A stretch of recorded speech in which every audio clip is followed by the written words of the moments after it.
Hey everybody, it's Ms. Cole, and I am so close to finished with this darn book. Yay! This is my reaction to my first time reading through Austen's well-known and beloved classic, Pride and Prejudice. While I'm familiar with the characters and the general plotline due to references to them and their influence on other works, I haven't seen any of the film adaptations either. This video covers Volume 3, Chapters 11 through 15. So, to catch everybody up, the main event has already taken place. If you're watching this and you don't already know what the main event is, I guess go back and read the rest of the book, because here there be spoilers, mateys. Lydia had RUNNOFT with Mr. Wickham. She was convinced they were going to get married at some indeterminate point in the future. He had no such plans. However, the offer of a sizable annuity made him reconsider the plans that he didn't have and change them. As it turned out, Mr. Darcy was the one behind it all. He was the one who found Mr. Wickham and Lydia, and he was the one who secretly funded the annuity. Elizabeth found out about all of this from a letter that her aunt wrote to her. Mr. Wickham is going to join a regiment that will be in the north of England, and he and Lydia come to the Bennets' home to visit for 10 days before they leave to go to his new posting. Elizabeth basically lets Mr. Wickham know that she knows the truth about his previous circumstances, but also tells him that they're brother and sister now, and she hopes that they can get along. And with that, we begin Chapter 11. And we just skip the week and a half that they're at Longbourn and jump ahead to the day of their departure. Not gonna lie, I'm fine with that. Lydia promises her mother that she will write, quote, as often as I can, but you know married women never have much time for writing, because now that she's been married for over a week, she knows all about married life. Mrs. Bennet is tremendously sad about it for about a week or so, and then she finds out that the housekeeper at Netherfield has been told to get things in order because Mr. Bingley will be returning for a few weeks. Not that she cares, of course. She never wants to see him after the way he treated Jane, but after all, she says, quote, who knows what may happen? So he shows up, and Mrs. Bennet is in a tizzy because they can't invite him over to a dinner party right away because that would be gauche, but she's quite impatient. But then it turns out that even before it would be appropriate for them to send the invitation to him, she sees him riding toward their house. And there's someone with him. Mrs. Bennet isn't sure who it is, and it's Kitty who says, quote, it looks just like that man that used to be with him before. Mr. What's-his-name? Which I just love. That's Austen's words. Well, Mrs. Bennet has at least enough sense to figure out that Kitty is talking about Mr. Darcy and says, any friend of Mr. Bingley's will always be welcome here, to be sure, despite the way that Mr. Bingley had treated Jane. Quote, but else I must say that I hate the very sight of him. Yeah, let's see how that turns out. Elizabeth, at this point, is the only one who knows the extent of Mr. Darcy's involvement in Lydia's marriage. She's a bit unnerved at seeing him, as he had asked that his involvement be kept secret, and there's no reason to think that he knows that she knows what he did. Did you get all that?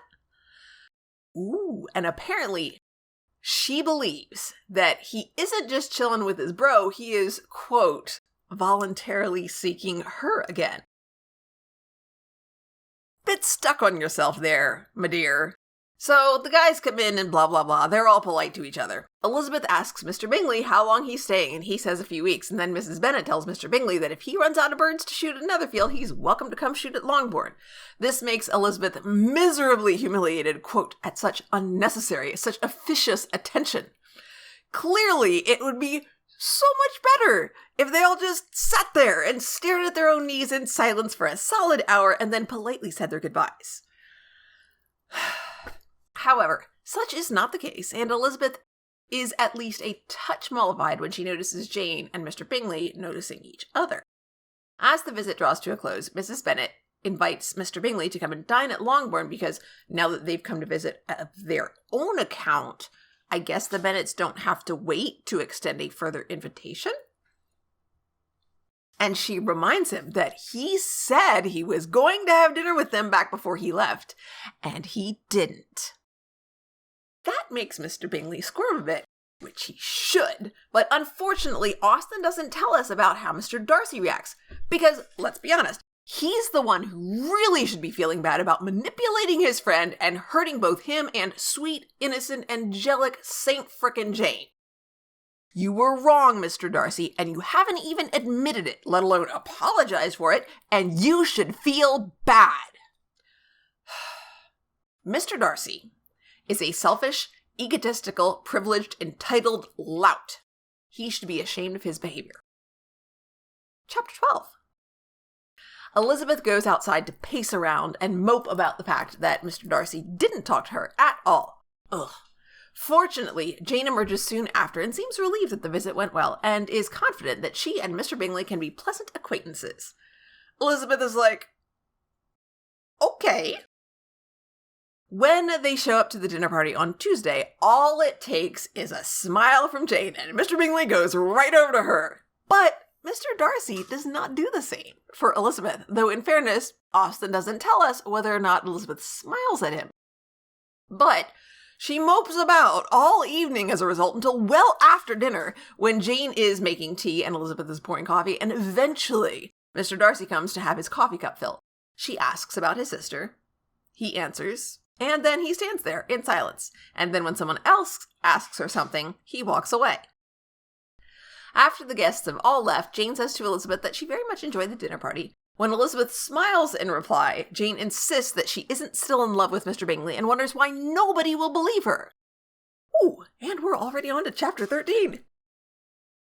Just a few days later, Mr. Bingley comes to visit again, by himself, and they all sit and talk for over an hour. Mrs. Bennet invites him to stay for dinner, but he says he can't since he already has plans, and expresses regret. Mrs. Bennet says, well, hopefully next time we'll have more luck. Mr. Bingley says he'd really like that, and, in fact, if she'd permit him, he'd visit again quite soon. Mrs. Bennet, I love her, says, how about tomorrow? Good for you, Cordelia Bennet, I love you. And as it happens, her forthrightness pays off because, quote, her invitation was accepted with alacrity. In fact, the next day, Mr. Bingley gets there so early that none of them are completely dressed when he arrives. There's a lot of hustle and bustle, but, quote, Jane would not be prevailed on to go down without one of her sisters. And then, later, quote, the same anxiety to get them by themselves was visible again in the evening. Mr. Bennet goes off to read, and Mary goes upstairs to practice piano, bless her heart. Poor Mrs. Bennet gives significant glances at Elizabeth and Kitty, but Elizabeth just flat out ignores her, and poor Kitty, quote, innocently said, what is the matter, Mama? Why do you keep winking at me for? What am I to do? But despite the fact that eventually Mrs. Bennet calls both Kitty and Elizabeth out of the room, Mr. Bingley does not propose to Jane. Yet. But he's invited back and goes shooting with Mr. Bennet, and at one point Elizabeth finishes writing a letter and returns to the drawing room, and Jane and Mr. Bingley are in conversation near the hearth, and they abruptly fall silent and step away from each other. Mr. Bingley says something quietly to Jane, and then, quote, ran out of the room. Jane throws her arms around Elizabeth and proclaims herself the happiest creature in the world, and says she has to go tell their mother right away because Mr. Bingley has gone to talk to their father. Everything is settled quickly, and everyone is happy. Mr. Bingley becomes a daily visitor at Longbourn and stays as much as he can unless he's invited elsewhere and has to accept. It's pretty clear that he and Jane are head over ears for each other, and it's really sweetly written. Jane tells Elizabeth that she wishes she could be just as happy, except there can't possibly be anyone anywhere who's as wonderful as her fiancé. But Elizabeth says she can fend for herself, saying, quote, till I have your disposition, your goodness, I can never have your happiness. It doesn't take long for the news about Jane and Mr. Bingley to get out, and everyone says the Bennets are incredibly lucky, which is a rather interesting turnabout from the gossip just a few weeks previously with Lydia's scandal. Chapter 14. About a week after the engagement, Lady Catherine just shows up one morning, even though it's, quote, too early in the morning for visitors. Mr. Bingley and Jane are able to retreat, quote, into the shrubbery, while Mrs. Bennet, Elizabeth, and Kitty are left to deal with Lady Catherine. I guess Mr. Bennet is in the library? Anyway, Lady Catherine just comes in and sits herself down, and they all sit in silence for a bit. and then make some small talk. And then Lady Catherine tells Elizabeth that she wants to walk around the lawn of the manor if she'd come along. Mrs. Bennet encourages her to do so. She grabs her parasol, and as they go through the house, Lady Catherine opens doors and peeks in rooms, evaluating them and judging them to be decent looking. Anyway, once they're away from the house, Lady Catherine basically says, "I'm sure you know why I came," only she uses more words. Elizabeth says she has no idea, except she's super polite about it. And then Lady Catherine uses a whole lot of words to say that she has heard that Elizabeth and Mr. Darcy are getting married.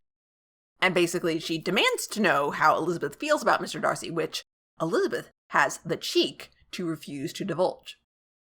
Lady Catherine states that Mr. Darcy is already engaged to Miss de Bourgh, Lady Catherine's daughter, and Elizabeth says, if he is so, you can have no reason to suppose he will make an offer to me. That makes Lady Catherine backtrack and explain that they were intended for each other, that she and his mother had made the plans, and that, quote, honor, decorum, prudence should prohibit Elizabeth from accepting a proposal if he should make one to her. But Elizabeth isn't about to be bossed around by some rando lady, no matter how rich and well-connected she is. When directly asked if she is engaged to Mr. Darcy, she admits she isn't, but she refuses to promise that she'll decline him if he asks. Again. Lady Catherine is used to getting her way, so this goes on for a while, back and forth, blah, blah, blah, blah, blah. Eventually, she leaves without even going back into the house. Mrs. Bennet says it's odd and asks what they talked about. And the author tells us that, quote, Elizabeth was forced to give into a little falsehood here, for to acknowledge the substance of their conversation was impossible. Chapter 15. Almost done. Thank God. I'm almost done. Not just with this one, but there's only one more after this. Elizabeth is rattled by this visit from Lady Catherine and can't stop puzzling over it. She eventually decides that Lady Catherine is concerned based on the fact that Jane and Mr. Bingley are getting married, and since Mr. Darcy is Mr. Bingley's bestie, maybe people are doing a pair the spares with Elizabeth and Mr. Darcy. Austen uses a lot of words to say that Elizabeth eventually decides that since Mr. Darcy already had problems with the fact that he was attracted to her, the ill wishes of his aunt are likely to reinforce those concerns and might even keep him from visiting Mr. Bingley at Netherfield. And she should stop hoping that he still likes her?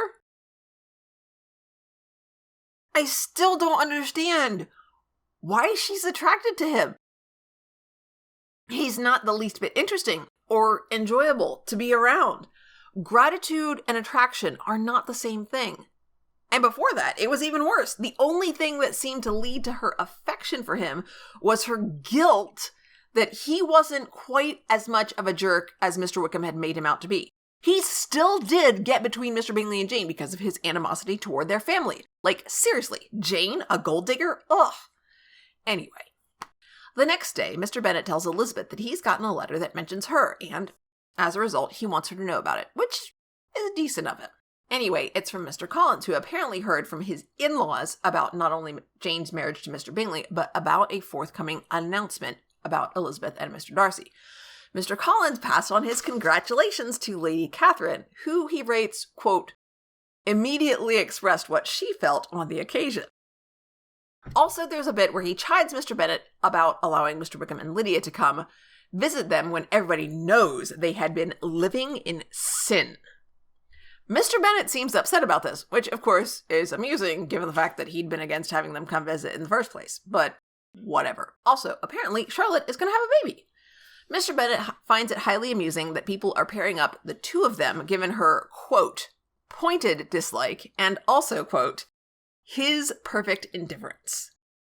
Elizabeth forces a laugh, but the truth is, she's actually about ready to cry because her father is laughing about the fact that it's so obvious that Mr. Darcy doesn't like her.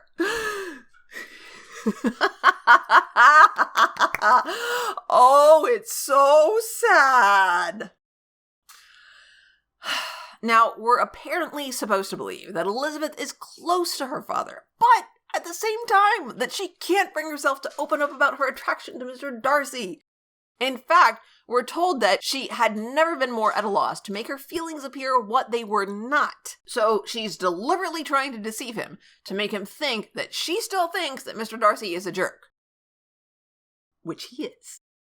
However, narratively, it makes sense to have Elizabeth not correct her father about her own feelings because he, being such a rational person, would want to know what caused the change. And honestly, there's no rational excuse for it. And given the state of his own marriage, I can't imagine that he'd be much in favor of her marrying someone that she's attracted to but doesn't have any shared interests with. Ahem.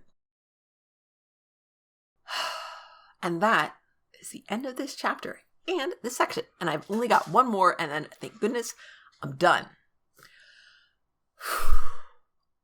So I'm always looking for book recommendations and interesting reviews. You can find me on Goodreads at the link down in the description. And also, if you have stuck with me this long, you may as well join me every other Friday for Read Away, hosted by honest goodness professional YouTuber Steve Shives. If you're watching this when it airs, that means that tomorrow is going to be the third chapter of The Other Westmore. Even if you haven't read any of it, you are still welcome to join us and ask questions. We've got some awesome folks in the chat, and we just have a great time talking about books. Thanks so much for joining me, everybody. Bye for now.